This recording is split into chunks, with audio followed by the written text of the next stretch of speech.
আসসালামু আলাইকুম সবাইকে clickntech.com এর পক্ষ থেকে আমরা আজকে আলোচনা করব একটা সাধারণ বিষয়, কিন্তু একটু অসাধারণভাবে জিনিসটা ভাবতে হবে, না হলে ওটার আউটপুটটা অত অসাধারণ আসবে না।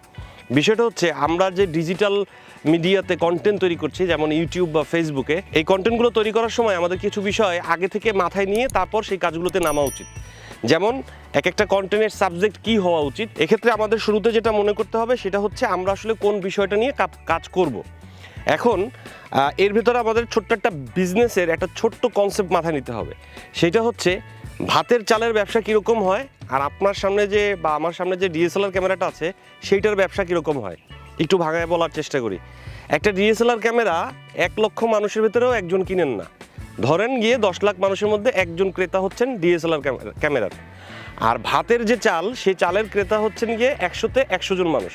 মানে আপনি যদি 16 কোটি মানুষের জন্য ভাতের চালের ব্যবসা করেন, তাহলে সেটা 16 কোটি মানুষই ভাতের চাল কিনবে। অতএব আপনার এইটার ক্রেতার সংখ্যা অনেক বেশি।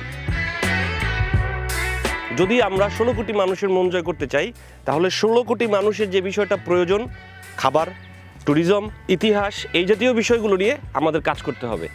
আমাদের যেমন clickntech.com আমাদের একটা লিমিটেড কাস্টমার বা লিমিটেড ভোক্তাদের জন্যই আমাদের এই ইউটিউব চ্যানেল বা আমাদের এই ওয়েবসাইটটা তৈরি করা। এখানে আমরা কখনোই আশা করি না যে 16 কোটি বা 17 কোটি মানুষ সবাই, ছোট হতে বড়, শিশু থেকে বৃদ্ধ, পুরুষ থেকে মহিলা, সব ধরনের দর্শক আমাদের এখানে আসবেন। আমাদের এখানে আসবেন না। এখানে সেই আসবেন যার কন্টেন্ট বানানো শেখা প্রয়োজন। এখানে সেই আসবেন যার ডিএসএলআর চালানো শেখা প্রয়োজন, ভিডিও বানানো শেখা প্রয়োজন। ঠিক সেভাবেই আমাদের অনেক সময় যে প্রশ্নগুলোর সম্মুখীন হতে হয়, ভাইয়া আমার ভিডিওতে ভিউ হয় না কেন, আমাদের চ্যানেলটা দেখেন। তো ওই চ্যানেল যখন আমরা দেখতে যাই, তখন আমরা যে দেখি সেটা হচ্ছে আপনার যে নির্দিষ্ট বিষয়টা, যে বিষয়ের উপরে আপনি কাজ করছেন, সেই কাজটা নিয়ে কতজন মানুষ ভাবে। ওইটার ভেতরে ভাবেই হচ্ছে 1000 মানুষের মধ্যে 5 জন। তো আপনার তো 10টা ভিউ আসবে না, আপনার 50টা ভিউ আসবে না, ওই 5 জন ভিউই আসবে। এবং তার মধ্যে যদি ওই সেম বিষয়ে আরও 10 জন মানুষ কাজ করে, তখন ওই কম্পিটিশনের বাজারটা আরও বড় হয়। তার মানে আপনার যে ক্রেতা বা আপনার যে দর্শক, তাদের সংখ্যা আরও ছোট হয়। এই জন্য আমাদের সবসময় খেয়াল রাখতে হবে আমার বিষয়টা কি। তো এখানে একটা বিষয় হচ্ছে, সেটা হচ্ছে যে যার যে বিষয়ের উপর ইন্টারেস্ট আছে। এখন ধরেন আমার ফটোগ্রাফির উপর ইন্টারেস্ট আছে, আমার দরকার নাই আমার ট্যুরিজম নিয়ে কাজ করার, আমার কোনো প্রয়োজন নাই, ওটা আমাদের ভালো হবে না।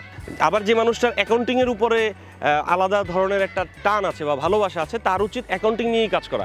সো আমাদের এই বিষয়গুলো প্রথমে ভাবতে হবে, ভাবার পর আমরা বিষয় নির্বাচন করব যে আমি কোন বিষয়টা ভালো বুঝি।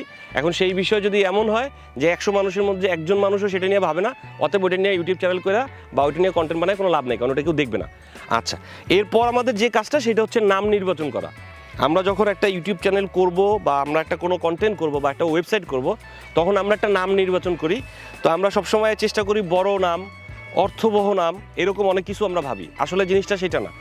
আপনাকে ভাবতে হবে আপনার দর্শক কত সহজভাবে আপনার ওয়েবসাইটটা বা আপনার ইউটিউব চ্যানেলটা খুঁজে পেতে পারে। ধরুন শুধু লেখে যদি কেউ আপনার চ্যানেলটা খুঁজে পায়, ওইটা আপনার জন্য বেশ ভালো। আবার ধরুন গিয়ে ওই এর সাথে আরও 10টা অক্ষর মিলিয়ে যদি করা হয়, তাহলে সেটার র্যাঙ্কিং আরও কম হবে। কেন কম হবে?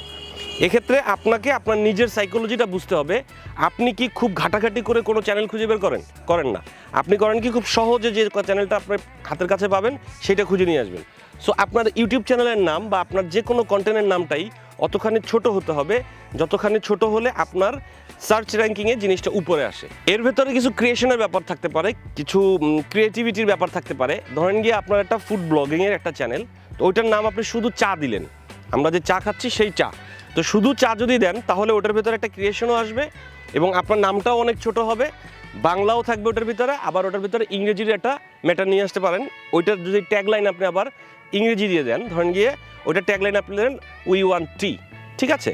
তো আপনি বাংলায় দিলেন সেটার নাম, ইংরেজিতে টি শব্দটা রাখলেন, আপনি ডাবল র্যাঙ্কিং পাইলেন। তারপর আপনার নামটার ভেতরে একটা শৈল্পিকতা থাকলো এবং আপনার নামটা অনেক ছোট হলো। তো আমরা সবাই যখন শুরুতে ইউটিউব চ্যানেল করি বা কোনো ধরনের ডিজিটাল কন্টেন্ট করার চেষ্টা করি, তখন এই জাতীয় অনেক জটিলতা তৈরি করি, বড় নাম করি, নির্দিষ্ট নিশ তৈরি করি না। সো আমি আজকে যেটা আপনাদের পরিষ্কার বলার চেষ্টা করছি এবং এতক্ষণ যেটা বললাম, সেটা হচ্ছে নির্দিষ্ট একটা বিষয় খুঁজে বের করেন, যে বিষয়ে আপনি দীর্ঘদিন কাজ করতে পারবেন এবং আশা করবেন না যে খুব তাড়াতাড়ি কোনো অর্থের ব্যাকআপ আপনি পাবেন। তো দীর্ঘদিন আপনি কাজ করতে পারবেন এরকম একটা বিষয় খুঁজে বের করবেন। এবং দ্বিতীয় বিষয় যেটা, সেটা হচ্ছে সহজ একটা নাম, খুঁজে বের করবেন যে নামটা 100% মানুষ কমিউনিকেট করতে পারে। এমন না যে কেউ মাস্টার ডিগ্রি যারা করেছেন শুধু তারাই আপনার নামটা খুঁজে পারবেন বা তারাই শুধু ওই নামের স্পেলিংটা জানেন। এমন একটা নাম খুঁজে বের করেন যেটার স্পেলিংটা আমি জানি, আপনি জানেন, সবাই জানে, যে কোনো সময় যে কোনো জায়গায় বসে অল্প কষ্টে সার্চ করেই ওটা পাওয়া যায়। তো আমাদের সাথে থাকবেন, clickntech.com এর সবগুলো ভিডিও দেখবেন। কন্টেন্ট মেকিংয়ের সব ধরনের ভিডিও আমাদের এখানে অলরেডি আপলোড করা আছে। শেয়ার করবেন, লাইক করবেন এবং কমেন্ট করবেন। ধন্যবাদ।